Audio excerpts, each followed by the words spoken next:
예, 안녕하세요. 임현철입니다.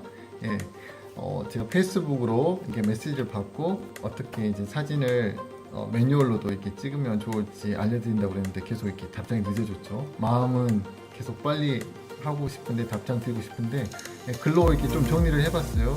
이게 너무 이제 양이 방대하더라고요. 그래서 사실 어젯밤에도 예, 좀 오랫동안 영상을 찍고 또 이제 제가 가지고 있는 파이널 컷 프로로 이렇게 편집을 해서 해봤는데 너무 이게 양이 방대합니다. 그래서 나중에 그냥 대충 옷도 지금처럼 이렇게 입고 대충 찍어가지고 뭐 유튜브에 올릴 수도 없고 그래서요. 지금 이렇게 간단하게 찍어가지고 유튜브에 질문 주셨던 우리 선생님이랑 이현희 팀장님, 백예나라 이현희 팀장님한테도 혹 한인 사회에서 그런 필요가 있으면 이런 식으로 사진 교실을 진행할 수 있을 것 같다, 이걸 알려드리려고 이렇게 지금 영상을 찍습니다. 일단 방금도 위에서 한참 찍었어요. 그런데 카메라를 좀 더 화질 좋게 하려고 이렇게 뒤집어서 제가 화면이 안 보이는 상태에서 찍었더니 엉망으로 나왔어요. 그래서 지금 해도 다 지고 그래가지고 밑에 내려와서 지금 주방에서 제가 찍고 있습니다. 이게 더 나네. 얼굴 이렇게 뽀얗게 되고. 예, 빨리 이렇게 할게요. 저도 엄청 지치네요. 이게 계속 바쁜 일이 있어서 제 일을 하다가 이렇게 하니까 저도 정리하고 이렇게 할게요. 예, 카메라는 크게 두 부분으로 나눌 수 있습니다. 렌즈랑 카메라 바디. 필름 시절에는 이 카메라 바디에 그 센서 부분, 센서 부분이 필름으로 따로 분리되어 있었죠. 그리고 1, 2, 3 이렇게 됐겠죠. 하지만 지금은 이렇게 두 개로 되어 있습니다. 그래서 조리개, 셔터, 센서 이렇게 세 가지 요소로 이렇게 둘 수 있겠고, 셔터와 센서가 카메라 바디에 있고 조리개는 렌즈에 이렇게 붙어 있습니다. 꼭 그런 게 아니에요. 꼭 그런 건 아닙니다. 예외는 있어요. 하지만 이 예외들 다 못 다루니까 지금 갈게요. 왜냐하면 셔터가 조리개에 있는 렌즈도 있고. 쭉쭉 넘어가겠습니다. 그래서 일단은 어떤 사진이 좋은 사진인지 그거에 대해서 이제 뭐 여러 가지 의견이 있을 수가 있잖아요. 그런데 기본적으로 너무 하얗게 돼서 우리가 뭐야 이렇게 볼 수 있는 사진, 혹은 너무 까맣게 돼서 이것도 뭐야 이렇게 볼 수 있는 사진들, 이런 사진들 다 제외하고 빛이 어느 정도 내 눈에 봤을 때 좀 자연스럽다, 내가 평소에 본 그런 것보다 좀 자연스럽다, 혹은 약간 더 밝아서 내가 보기에 참 좋다, 이 정도, 혹은 약간 더 어두워서 뭔가 느낌이 있다, 이 정도, 그 중간 정도의 빛의 밝기를 맞춰주는 걸 우리가 좋은 사진이라고 할게요. 이거는 우리가 합의할게요. 우리 세 명이서 이렇게 합의를 하겠습니다. 그래서 기술적으로, 기능적으로 어떻게 이 중간 정도의 밝기를 맞출지, 이거를 지금 이 시간 하려고 해요. 먼저 조리개를 보시면, 조리개에서는 빛의 양을 조절을 해줍니다. 이렇게 들어오는 빛의 양을 조절을 해줘요. 조리개가 많이 열려있어요. 이렇게 하얀 부분이 조리개가 열려있는 부분이에요. 그리고 여기는 가운데 보이지도 않죠. 여기가 빛이 이제 들어오는 부분인데, 이렇게 많이 열려있을 경우는 많은 빛이 들어오겠죠. 적게 있을 때는 적은 빛이 들어올 겁니다. 근데 우리가 알다시피 원 넓이, 2차 평면에서 이 넓이는 제곱이잖아요. 제곱. 가장 많이 열렸을 때, 이거를 1이라 뒀을 때 면적상 중간 정도로 이렇게 우리가 줄이려면 반지름을 2배로, 그러니까 2분의 1로 줄여주면 안 되죠. 그죠? 그럼 어떻게 해야 될까요? 루트 2만큼으로 줄여줘야 됩니다. 그래서 제곱해야지 2가 되니까. 그죠? 그래서 여기서 1.1, 1.4, 그 다음에 2, 2.8 이런 식으로 카메라 렌즈를 보면은 조리개의 숫자가 그렇게 1, 2, 3, 4 이렇게 1단계, 2단계, 3단계, 4단계 이렇게 되지 않고 이렇게 엉뚱한 숫자가 나와요. 왜 그런가? 바로 루트 2의 배수이기 때문입니다. 여기서 중요한 거는 이렇게 빛의 양을, 조리개를 많이 줄여주고 늘려주고에 따라서 이렇게 정해 줄 수 있다는 거죠. 그런데 또 한 가지, 이렇게 조리개를 많이 열어놓으면 우리가 초점이 맞는 영역이 얇아져요. 그래서 이게 조리개가 많이 열리는 F값이 1에 가까운 그런 렌즈들은 비쌉니다. 왜냐면 사람들이 사진 찍었을 때 얼굴에만 초점이 맞아요. 초점을 맞추는 영역이 얇다는 거는 카메라에서 이렇게 봤을 때, 카메라를 마주 봤을 때 카메라 방향으로 이렇게 제 얼굴을 이렇게 찍는다 그러면 제 얼굴 코에 이렇게 초점이 맞는 거죠. 혹은 귀에 맞거나 아니면 얼굴 전체가 맞거나 이런 식으로 이렇게 깊이, 초점이 여기서부터 여기까지 맞는다는 이 깊이, 이런 깊이들을 조절을 해줘요. 그래서 그걸 뎁스 오브 필드라고 합니다. 근데 이렇게 많이 열어놓으면 얇아요. 우리가 예전에 피놀 카메라란가 혹은 이게 장난감 카메라, 아니면 우리가 즉석 카메라 이렇게 사서 다니고 했었잖아요. 필름 카메라, 우리 소풍 다닐 때 그런 카메라 보면 렌즈 작은 거 하나에 안에 보면 구멍도 작아요. 그쵸? 초점을 맞춰줄 수 없는 이런 작은 구멍에 피놀 카메라들은 찍으면 거의 대부분 초점이 앞에서부터 뒤까지 평균적으로 잘 맞아 보여요. 자세히 확대해서 보면 정확하게 맞지 않죠, 윤곽이. 하지만 전반적으로 잘 맞아 보입니다. 그런 뎁스 오브 필드가 깊기 때문에요. 이럴 경우는 우리 앞에 있는 인물부터 우리 뒤에 있는 뭐 동료들, 일행들 혹은 그 뒤에 있는 배경들까지도 골고루 다 잘 맞게 됩니다. 그래서 이제 풍경이라든가 이런 사진을 찍을 때는 높은 F값을 높게 해서, 그러니까 조리개는 작게. 숫자가 높다고 해서 조리개가 큰 게 아닙니다. 조리개만큼은 숫자가 높으면 작게. 조리개만 그래요. 그러니까 잘 이거를 기억해 주시면 좋을 것 같아요. 그래서 이 두 가지, 빛의 양을 조절해 준다, 그리고 뎁스 오브 필드, 초점 맞는 영역들을 조절해 준다. 좀 요즘 시대가 이기적인 시대잖아요. 그래서 초점이 나만 맞고 다 뿌예요. 그럼 뭔가 느낌이 있어 보이잖아요. 내 여자친구가 맞고 다 뿌예요. 그럼 내 여자친구가 보고 와, 이거 너무 멋있어, 이렇게 해주잖아요. 그래서 뎁스 오브 필드가 얇은 거, 즉 이렇게 1에 가까운 조리개 숫자를 가진, 조리개가 큰 렌즈를 샀을 때 렌즈 이렇게 큰 이 렌즈들은 비쌉니다. 비싸요. 요즘 시대가 이기적이라서. 과거에는 이렇게 잘 맞는, 어떻게 그렇게 하면서 해상도를 높일까 이렇게 했었는데, 하여튼 그렇습니다. 두 번째로 이제 렌즈 부분은 지나갔고요. 이제 셔터, 카메라 바디 부분에 있는 2번 카메라 바디 부분에 있는 셔터, 셔터를 볼까요? 셔터는 이런 식으로 열렸다 닫혔다 하면서 이렇게 빛을 막고 있어요. 이렇게 렌즈를 통해서 들어오는 거 센서로, 제 얼굴이 센서입니다.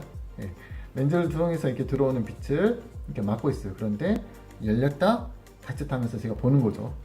빛이 들어오는 겁니다. 근데 이거를 빨리 닫으면 그만큼 빛이 덜 들어오겠죠. 이런 속도들을 이렇게 조절을 해주는 거죠. 천천히 왔지, 빨리 왔지.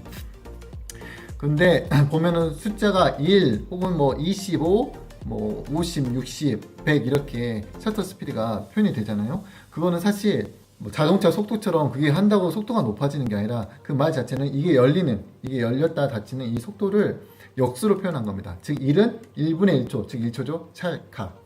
근데 2는 2분의 1초. 찰칵. 4는 4분의 1초. 찰칵. 이렇게 이런 식으로 두 배씩 점점 빨라지는 겁니다. 근데 뭐 100분의 1초, 뭐 200분의 1초 이렇게 하면 굉장히 빠르겠죠. 찰칵 하겠죠. 근데 1000분의 1초, 4000분의 1초, 지금 가지고 계신 카메라, 문의 주셨던 분이 가지고 계신 카메라가 4000분의 1초까지는 될 거예요. 보통 요즘에 나오는 카메라들 대부분 그러니까 이 4000분의 1초는 굉장히 착착착착 하는 거겠죠. 근데 사실 그렇지 않고 기계적으로는 250분의 1초를 넘어서는 기기적으로는 되지 않아요. 그래서 두 개로는 안 돼서 이거를 커튼, 우리가 블라인드 여러 개 두는 것처럼 이렇게 해서 이것들을 올라갔다 내려올 때 이렇게 손가락이 이렇게 붙어서 이렇게 내려오는 게 아니라 하나하나 이렇게 내려서 이 사이사이에 빛이 들어오는 것들을, 면적들을 조절을 해줍니다. 그래서 8000분의 1초 정도 되면 이게 한 4개 정도 되고요. 요즘 카메라에. 과거 필름 시대에 한 1000분의 1초만 되더라도 이게 한 3장이 있었어야 돼요. 이런 식으로 이렇게 면적을 조절해 준다는 거. 어찌됐든 열렸다 닫히는 속도, 이거에 따라서 빛의 양을 조절해 준다. 근데 사실 이거는 이런 특징을 가지기도 해요. 빛의 양을 조절해 주는 게 첫 번째 우리는 빛의 양, 노출을 잘 맞는 사진을 찍어야 되니까. 두 번째로는 이런 식으로 찰칵하는 순간이 짧잖아요. 찰칵 해버리면 내 몸이 마치 얼어 있는 것처럼, 뭐죠? 애써 나온 게 뭐죠? 얼음한 건가? 하여튼 거기에 나온 것처럼 얼어버리는 것처럼 이렇게 딱 굳어져요. 공중에 떠 있고 사람도 공중 부양하는 것 같고, 그죠? 근데 이거를 찰칵하면 이런 이렇게 모션 같은 게 같이 들어가고 마치 이렇게 궤적 같은 게 같이 그려집니다. 그러면서 이게 크게 차이가 나죠. 그래서 보통 이렇게 프리징하게 찍는 사진도 되게 멋있지만 의도적으로 이것들을 약간 더 찰칵 늦게 사진 찍어서 모션을 같이 주면 움직임이나 이렇게 역동적인 이런 모습을 담을 수 있어서 일부러 그렇게 사진 찍기도 합니다. 또 특히 자동차 광고 할 때 카메라 렌즈에 이렇게 자동차에 이렇게 초점을 잘 맞추고 싱크를 해놓는 거죠. 같이 움직여요. 근데 뒤에 있는 배경들은 흘러가게끔. 근데 이것도 굉장히 빨리 찍으면 뒤에 있는 배경까지 전부 다 얼어 있는 것처럼 이렇게 착각 찍힐 겁니다. 근데 여기서도 일부러 초점을 길게 열었다 닫으면 렌즈와 카메라는 자동차와 이렇게 싱크되어 있으니까 같이 움직이죠. 그러니까 아무리 움직여도 자동차는 뚜렷하게 사진시킵니다. 대신에 그 뒤에 있는 배경은 찰칵하는 동안에 많이 지나치죠. 지나친 궤적들이 다 담기고, 그래서 좀 더 역동적으로 자동차가 빨리 달리고 있는 것처럼 볼 수가 있죠. 또 마지막으로 이제 센서 부분인데, 센서는 여기 양쪽에 전압을 걸어주면 빛이 들어왔을 때 빛에 닿았다. 그래서 전류 신호를 이렇게 와요. 이거를 감도라고 해서 이 감도를 낮게 설정했을 때는 얇게 좀 빛이 어느 정도 들어와야지 왔다 이렇게 표현할 수 있는데, 감도를 높게 설정한다 그러면 더 높은 전압으로 조그만 빛만 들어와도 여기에 빛이 들어왔다 이걸 표현해 줄 수 있는, 즉 감도를 높여줄 수 있는 이런 역할들을 하는 거죠. 그런데 보시면 전압을 많이 걸어주면, 높게 걸면 걸수록 이 전압이 굉장히 크게 걸려 있는 거잖아요. 그래서 빛이 들어오지도 않았는데 여기서 누설되는 전류들이 있습니다. 이런 전류들을 우리가 노이즈라고 하고, 나중에 사진에 이런 식으로 점 같은 거, 하얀색 점 같은 거, 그래서 까맣게 표현돼야 되는 그런 사진들이 그렇지 않고 약간 회색으로 사진되는가, 이렇게 노이즈가 많이 생기게 됩니다. 그래서 기본적으로 100일 때보다 200이 2배 더 감도를 높게 해서 2배 더 사진이 밝게 나와요. 400보다 800이 또 2배 더 사진이 더 밝게 나오죠. 그래서 100보다 800인 경우는 4배로 사진이 더 밝게 나옵니다. 이렇게 ISO를 설정해 줄 수 있고, 대신에 ISO가 높으면 높을수록 이런 노이즈가 많이 생기죠. 이 노이즈 억제를 잘 해서 이런 게 잘 표현이 안 되는 사진기일수록 그 사진기는 비싸죠. ISO 영역도 넓고, 즉 100에서 뭐 25만 6천 정도 되고, 그것뿐만 아니라 이제 노이즈도 거의 눈에 안 보일 정도 된다. 그러면 굉장히 비싸게 지금 카메라 성능이 좋다, 이렇게 카메라 성능을 판단하는 그런 기준이 되기도 합니다.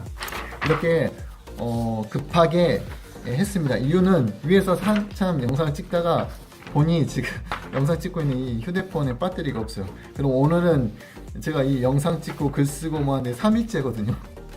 시간 없어서 못 한다고 했는데 3일째 쓰는 거니까 이렇게 급하네요. 제가 얼굴 뵙지도 못했는데, 하여튼 너무 혼자서 이렇게 친하게 이렇게 쓰죠. 왜냐면 저는 3일 동안 앞에 계시다고 생각하고 이야기를 해가지고 그렇습니다. 여튼 여기 조리개, 셔터, 센서 이 세 가지는 빛의 양을 조절을 해줍니다. 그래서 우리가 카메라를 보시면 M 모드, P 모드, S 모드, A 모드가 있어요. 그리고 나머지는 전부 자동 모드고요. 근데 기본적으로 카메라는 자동으로 다 찍을 수 있다고 생각을 하시면 좋을 것 같아요. 그런데 거기서 내가 어떤 거를 내가 원하는 걸 조절을 해보겠다. 그거에 따라서 나는 조리개를 조절하겠다. 그러면 조리개, 어퍼처죠. A모드는 조리개 값을 내가 바꿔주는 거예요. 나머지는 카메라가 알아서 합니다. 셔터랑 ISO도 카메라가 알아서 정해줍니다. S모드 같은 경우는 셔터를 내가 이제 모션만 잡아주면, 조리개라든가 이거 센서는 카메라가 알아서 자동으로 해주는 겁니다. 뭐 P모드 같은 경우는 적절하게 내가 조리개를 할지 셔터를 할지를 내가 미리 설정을 해줄 수가 있어요. 그 설정 값에 따라서 내가 찍고 싶을 때 둘 다 내가 조절을 해주긴 하지만 어느 정도 설정을 해두고 프로그램 내에서 이제 사진을 찍게끔 하는 걸 우리가 프로그램 모드라고 합니다. 프로그램 모드를 쓰기도 하지만 많이도 안 써요. 그리고 저 같은 경우는 M모드를 주로 쓰는데, M모드는 조리개, 셔터, 센서, ISO를 전부 다 내가 조절을 하겠다. 왜냐면 보통 저는 역광 사진을 많이 찍거든요. 결혼이나 약혼 사진, 데이트 사진 같은 거 많이 찍을 때 역광 사진 찍으면 되게 멋있어요. 역광 사진에서는 사람 얼굴톤도 되게 이쁘게 나오고, 그래서 자매들이 좋아합니다. 이런 사진을 찍을 때는 역광 사진 찍어보시면 알지만 보통 까맣게 나오잖아요, 사람의 얼굴이. 그러니까 이런 것들은 제가 조리개는 충분히 열어놔야 돼요. 왜냐면 포커스를 얼굴에만 맞춰야 되니까. 그런 상태에서 빛도 많이 들어와요. 역광이니까 카메라 쪽으로 빛이 많이 들어오죠.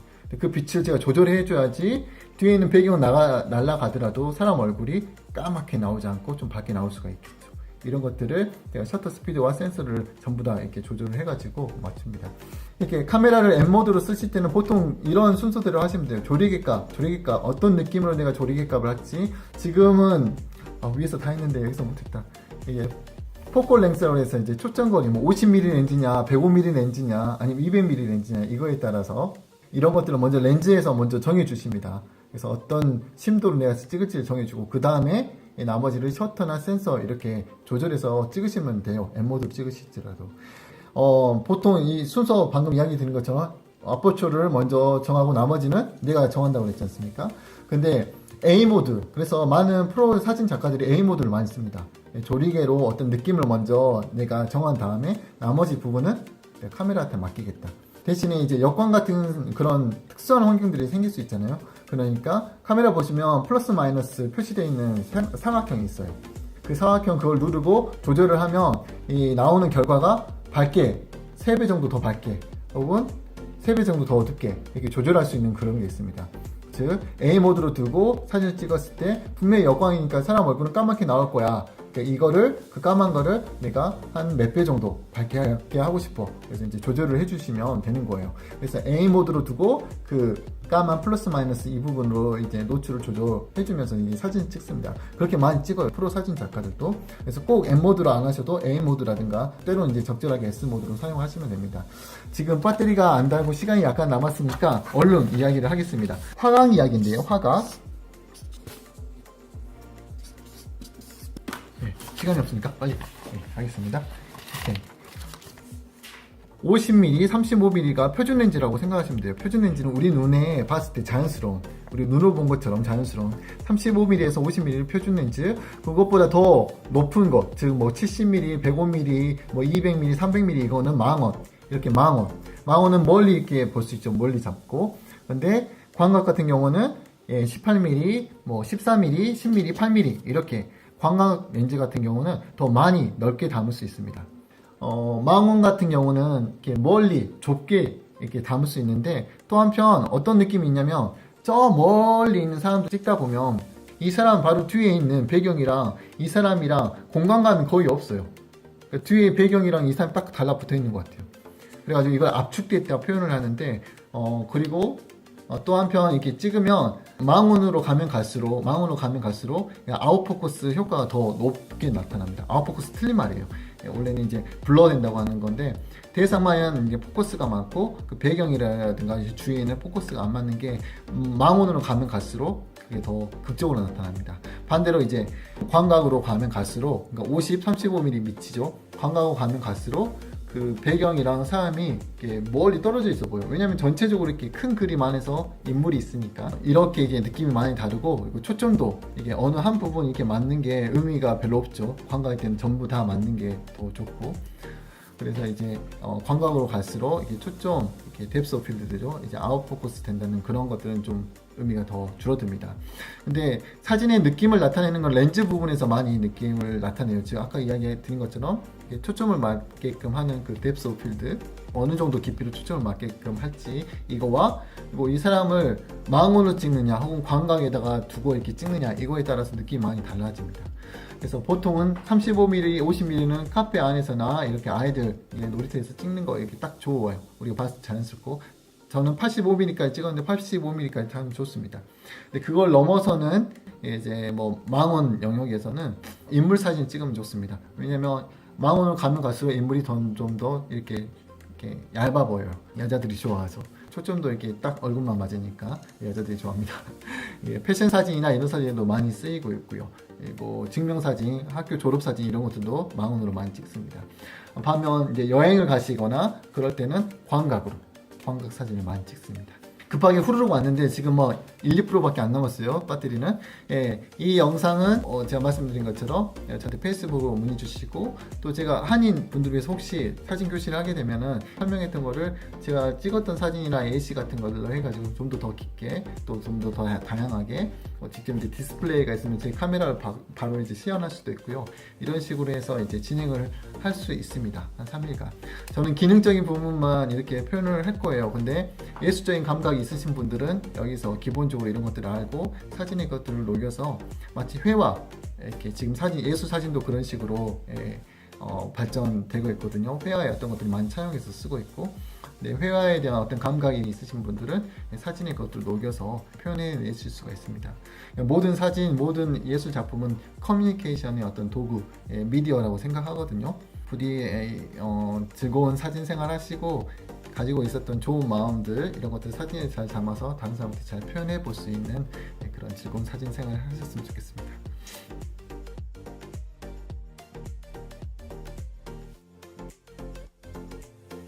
저만 친하죠. 그죠? 3일 동안 이렇게 바라보고 혼자 이야기하니까 이렇게 되네요. 저도 어색합니다. 그만 끊겠습니다.